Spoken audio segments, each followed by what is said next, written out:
Dengan Salman. Kenapa semua orang macam baik sangat dengan Kai ni?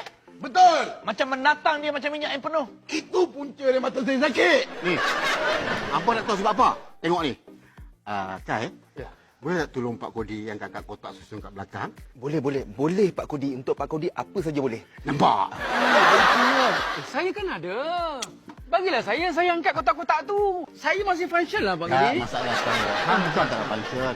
Kalau kotak tinggi-tinggi, besar-besar, kalau angkat, kau terlungkup hang jatuh, hang pingsan hang tu, tak jumpa hang siapa susah aku. Banyak masa. Tak apa, Saman. Saya ada kat warung ni. Saya Betul. akan settlekan semua. Seronoknya. You don't worry. Okey, duduk. Karu lah. Duduk. Berdaya. Duduk. Dia siap tak bagi kau buat kerja sebab dia hina kau. Itu ke? Dia anggap kau tak mampu. Dia siap suruh duduk. Sedangkan dia tahu kaki kau tak jejak. Kenapa dia suruh duduk? Kojek, Bijan. Maksudnya kejam lah. Kojek, Bijan. Tapi baik pula. Baiklah pula. Kau nampak tak kenapa semua orang suka dia? Sebab dia baik, dia bahasa, handsome.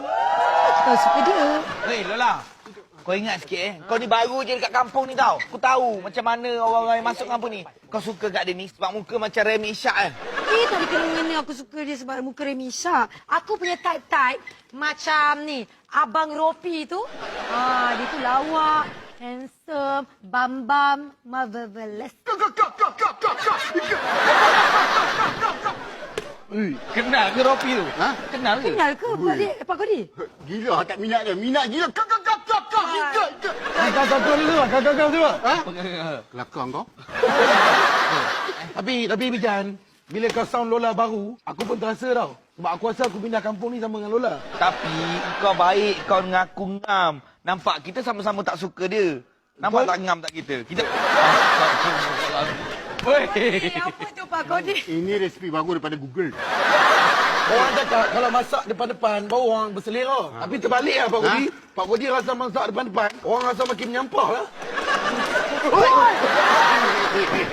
Pak Kodi kesian Kai. Tak apa, Kai, tak apa. saya ambil tisu tahu Tak apa. Sama ambil tisu sama. Tak apa, Pak Kodi. Tisu untuk Pak Kodi. Tisu untuk Pak Kodi.